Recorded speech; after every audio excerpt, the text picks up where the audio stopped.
welcome to today's episode of the Balanced Approach podcast. I'm your host, Louis Padian. I hope that you're doing well and are enjoying the podcast and the topics we've covered so far.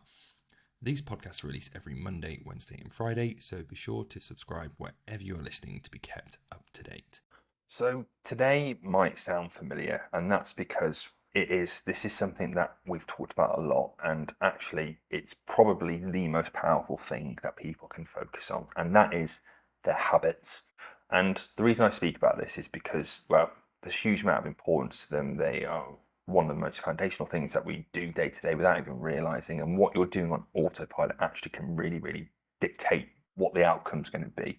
So those decisions you make around your food, your activity, those split-second decisions, or those unconscious decisions around how you manage your stress and emotions, those are the things that are probably going to have a bigger impact on where we're going to be in the end of the year, 5-10 years time. And if we can start to modify or adjust or introduce things that are going to shift us, like a ship sailing, just changing our course by 1 or 2 degrees, when we're looking further down the line, that could have a huge difference to where we end up. But let's go over what actually is a habit. So it's a routine, really, an automatic behavior that's ingrained through repetition. So what we want from this is actually, it doesn't really require any conscious decision making. It's something that we almost automatically do. Things like brushing your teeth, or one of the ones that I'm really guilty of is open my phone and my thumb automatically goes to Instagram and open that up. And that's just an inbuilt habit that's really hard to break. And squeezing in activity, people who you might think, well, it's easy for them to be active. Actually, they've built that habit over time. It's just more of a easier decision or automatic decision for them to put their shoes on, to get their training kit out, to drive to the gym. All these things that build up when we're stacking these habits on top of each other, they've just built that habit like a muscle over time that's got easier and easier to work. So why are habits important, and why do I think they're probably the most important thing to focus on? Like I've said, it's about automating this process and automating the better or the good processes. So once they're ingrained, healthy habits become less effort or even effortless in some elements. So, and that frees up your brain to focus on other tasks and reduces the struggle, the constant battle when we're trying to make healthier choices. And when we think about willpower, it isn't something that you have or you're born with. It's a finite resource. And if we're constantly trying and straining on that willpower throughout the day, we're eventually going to break. So it's trying to set things up to be as easy as possible. And once that becomes more habitual, it becomes easier to do over a long period of time, that we don't have to think about it, and we can focus that willpower on other things that might be able to change further down the line. So it's about reducing those internal battles and just building those habits. The reason that I think they're really important is because they have that compound interest. So those small consistent actions, like your daily walks, like getting your fruits and veggies in daily, even just going from 0 fruit and veg to 1 or 2 fruit and veg over the course of a year, 5 years, 10 years, can have significant impacts on our health and well-being, but has wide rippling effects as well. And they accumulate over time, and that 1% interest builds up and builds up and builds up, and can take us massive progress. And it's just about being consistent. Often people think about, when they're trying to get healthier, it's all about making these big, massive changes. Actually, those don't tend to stick very well, and they're a lot of effort. So if we can, for example, like I've said around the fruit and veg, instead of going from 0 to 5 fruit and veg a day, like we might see people do in January, for example, when they go from not having a particularly great diet and going, right, I'm going to become a vegan for January, do veganuary. Yes, there's other reasons behind it, and I should probably do another episode on that completely. But that's a big change, and that can feel really awkward. It takes a lot of effort. It can take a lot of willpower as well, and really is unlikely to stick. So often when I sit down with someone, and when I outline that I'm not here to judge you, if you don't eat a fruit and veg, I'm not going to go, well, that's really bad. I should go, right, okay, so how can we improve that slightly? We might go, okay, so where in the day could we fit 1 in? Is there any fruit and veg that you like? And they say, well, I like bananas. Okay, bananas, I should say. So where can we get that banana in most days? Any of the fruit that you like? Well, I like apples. Okay, so we can vary that up a little bit. And we might say, right, so what do you like a banana with? Well, I like it with peanut butter. Have you ever tried it in porridge in the morning? You've had it on toast? Well, let's start building a habit of having that for breakfast in the morning. It's one serving of a five a day that we can get in. If we can build that habit of getting it in, then we can move from 1 to 2 further down the line, and then 2 to 3. Because I guarantee going through that process in a year's time, 2 years' time, 3 years' time, you'll probably have a lot more fruit and veg in your diet than just trying to go from 0 to 5. You're more likely to stick to it long term. And that's the compounding interest that we're talking about. And if we think about over the course of a year, you're going to have 365 extra portions of fruit and veg. If we're looking 3 years down the line, we've managed to go from 0 to 3.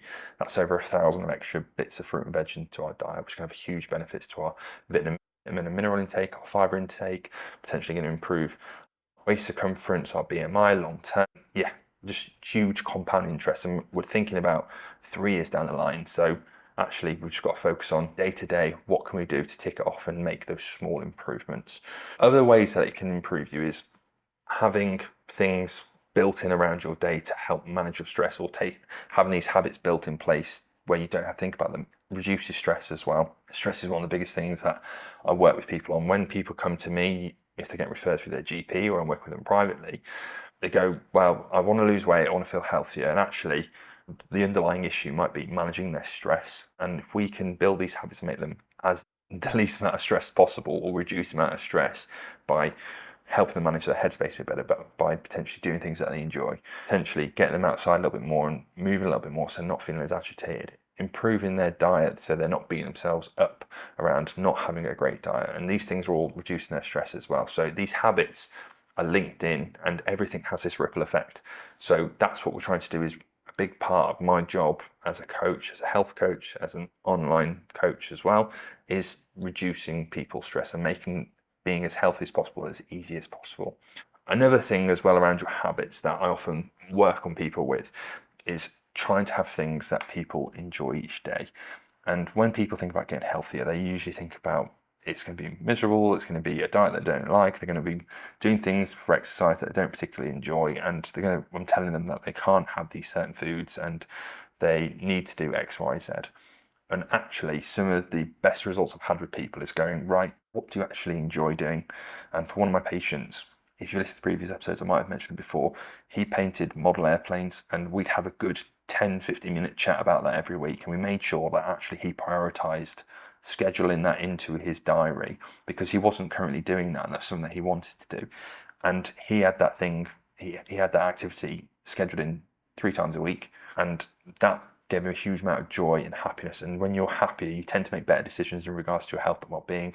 So having those things to look forward to, having a sense of purpose, having potentially a community if you want to be part of one, to look forward to a couple of times a week, and that satisfaction boosts your overall mood and satisfaction. And again, that just leads to people making better choices in regards to their health and well-being. They're more likely to do it more often, but they're usually in a better mood more often. Therefore, they're not going to lean into food to manage those negative emotions and that stress as much. So that's why I think it's really important. So what sort of habits and behaviours would I focus on? Common ones around healthy eating. So planning meals, prepping snacks, again, has been shown to reduce risk of chronic disease by up to 20% compared to people who don't establish those healthy eating habits. And then just thinking about those long-term habits around prepping meals, planning your meals ahead, having better snacks, more nutritious snacks to lean into, making your go-to meals at home a bit more nutritious. So for example, one of the things that we do is that when we do our food shop, we might get 1 or 2 fajita kits in a week, and we might have one of those a week if we can't bother to cook that much, because it's 10-15 minutes, we just chuck it in the pan, all the wraps and everything are already set up there. But we might get a coleslaw pack from, I think it was either Morrison's or Tesco, they all do them, and it's about £1 for a really big serving of coleslaw alongside it, and it's a really nutritious, lots of great vegetables in there, and that adds a huge amount of nutrition and volume to our meal. So without a huge amount of calories, adds a lot of flavour, diversity in texture and taste as well. And these things that we've built into our habits and routines, whenever we have fajitas, we tend to have that with it, and it again adds 1 or 2 of our fibre a day into that meal, which is a huge amount of vitamins, minerals and fibre. A 2022 review found that swapping just 1 high sugar drink per day for an unsweetened tea or a low-calorie drink led to a reduction in waist circumference within a year. You might think, well, I could lose half a centimetre by next week, but we're trying to develop those habits long term. And that simple swap there might not even be noticeable. And that's ideally the habits that we want to try and get. It's called low-hanging fruit. Ironically, we speak about fruit a lot, but we're trying to get the things that are easiest to do, the simplest changes. Another one, if people are going from full sugar drink to a diet drink, it's not changing the habit and behavior, it's just changing the choice that we're making slightly there. Taste isn't going to be affected too much. And if we can get that swap in there, it can make a huge impact in regards to people's caloric intake across the year. It's massive. So again, just trying to make these habits and behaviors around healthy, making better choices around our drinks and food as easy as possible makes them more sustainable long term. Other things around physical activity, so just trying to get people more active each day, taking the stairs, walking if they're on the phone, parking a bit further away if they can. And a 2018 review found that just making these small changes led to a 12% reduction in all-cause mortality, which is massive again. So we're trying to just make these small amendments to our daily habits and routines with regards to being a slightly more active. And it doesn't have to be going for a run each day. It doesn't have to be going to the gym each day. Actually, it's just about those daily activity habits, behaviors, those chores, taking the stairs, going for a low intensity walk while you're on the phone, going for a lunchtime walk with your colleagues at work and getting that time away from your desk if possible can all have big impacts long term. Another study from 2020 found that simply increasing your moderate intensity physical activity from 15 minutes per day to 30 minutes a day was associated with a 19% lower risk of developing major depressive disorder. So it isn't just about the physical benefits of activity as well, it's about the mental benefits. A lot of people I speak to, it isn't just about burning calories or getting your steps in. It's about time outside, it's about expending energy, doing something that you enjoy, getting into a new routine, getting time away for some headspace, burning off some of that stress from the day, or just having a bit of me time. And those are huge benefits to our overall headspace. And like I've said, if we can improve our headspace, reduce our stress, it makes everything a lot easier day to day. And that makes us, we're probably going to make better decisions around our food. We're probably going to make better decisions in regards to activity. We're probably going to make less impulsive and more responsive responses to stressful situations where we've thought stuff out and be more mindful. And those things have massive ripple effects. So if we can plant the seed early and just be consistent with it, it can have a ripple effect across our overall health and well-being. Things around stress, as I've mentioned, stress is often one of the biggest things that we have to help manage people. So mindfulness practices, having mindful meals, taking a few minutes to yourself, journaling, meditating, these are all things that people can do day to day. And it doesn't have to be sit down and do a 30-minute yoga by yourself or meditate by yourself, sorry. It could just be 5-10 minutes and building on that and being consistent with it. 2017 study found that just 10 minutes of daily mindfulness meditation can significantly reduce anxiety levels by up to 35%, which is massive. And again, when I work with people, it's never just one issue when we're working with someone. It might be one thing initially, it might be, well, they've been referred to me because they want to lose weight, but they may feel anxious about certain things. They may have a stressful work environment and they may not be very kind to themselves, self-compassion. And these are all things that we can slowly introduce bit by bit. It doesn't have to be these big jumps by going, right, so we're going to go from not moving at all to running a 5K every day. Actually, it could just be, right, what's the biggest barrier at the moment with getting out? Well, just don't know where to go. Well, let's have a look at for the next week or so. Let's find some places that you would be happy to go for a short walk or somewhere around the corner, or potentially a friend, having a conversation with a friend that you can go for a walk with because you don't want to go by yourself. That's the first step. It doesn't have to be go from 0 to 60. It could be, right, let's map out the first step and get over that barrier. Right, the next one is, I haven't got anything to wear. Well, maybe next week or so we have a look at things and we go purchase some things so that we're ready to go for a walk for the week after. It doesn't have to be today that we have to go buy it and go tomorrow. Actually, take the pressure off and take it step by step, breaking it down to small manageable chunks for people. A 2019 study, and this was another one about walking, as I've just mentioned, that isn't just about burning calories, that even just 20 minutes per day of spending time in nature can reduce stress, improve mood, and boost cognitive function. And this is one of the things around work that can be really useful, especially if you've got a desk job. is taking time away could be more beneficial to your productivity throughout the day than sitting there and doing work. So that 20 minutes away won't cost you 20 minutes. It could actually make you more productive at work as well, if that's one of the things that's holding you back from being more active. And it's just trying to think of the grand scheme of things, that your overall health and well-being could be the thing that unlocks your potential in regards to your work performance, regards to your social relationships.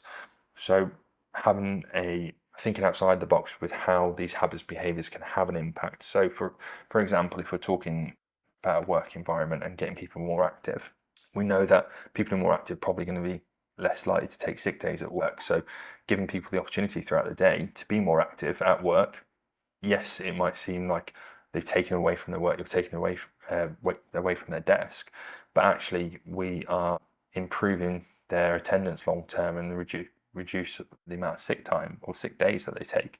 So it's probably going to have a huge benefit long term by introducing things like that within the work environment. So again, when we look at stress, it isn't just about the stress right now, it's the sort of chronic stress that we're trying to reduce. It's finding ways to reduce that people enjoy, that people are going to engage with, but also how that stress is impacting other areas with regards to people's activity and food intake, which is massive. So it's all interlinked together. And if we can get people finding activities that they enjoy, finding foods that are nutritious that they enjoy as well, manage their stress a bit better, just changing slightly in those areas can have a huge impact long term.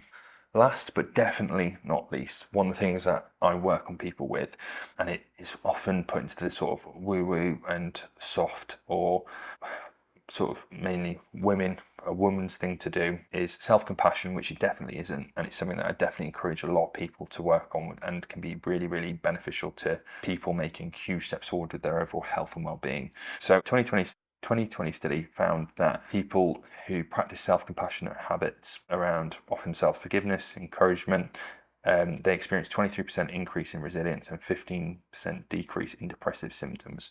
So why is that important? So people who are happier tend to make better decisions in regards to their health and well-being. That's sort of one of the general phrases that I use.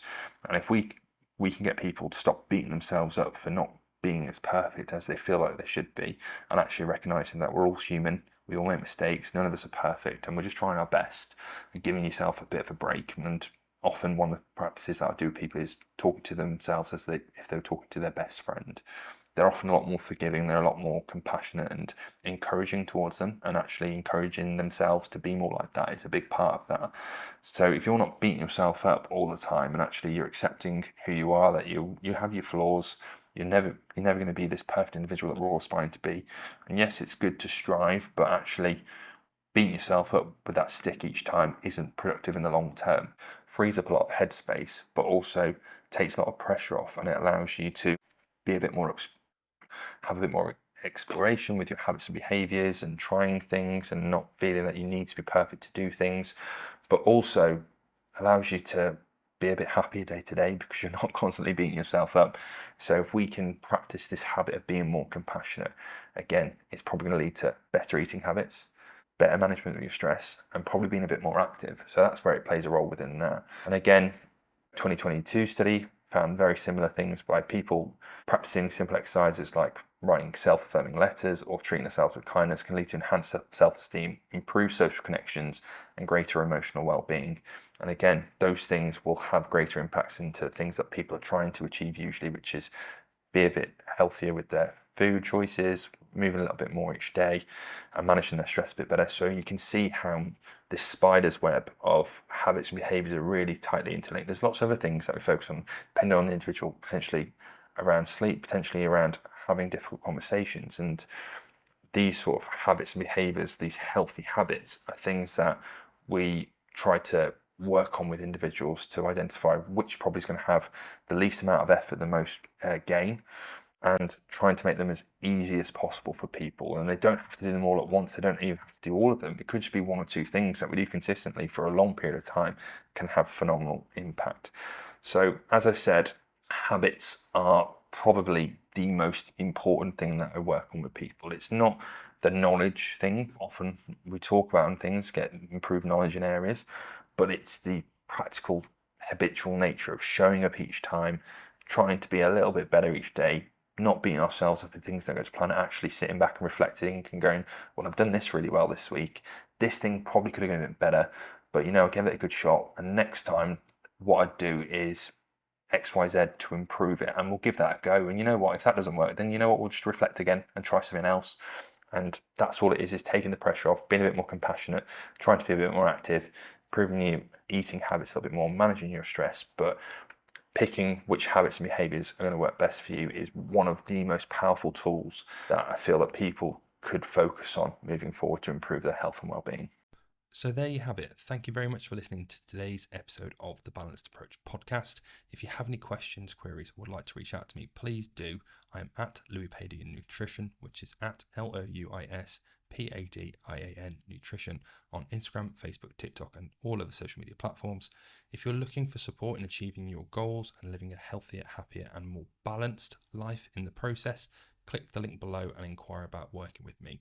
Remember to subscribe to the Balanced Approach podcast wherever you're listening for more insightful episodes, and I look forward to speaking to you soon.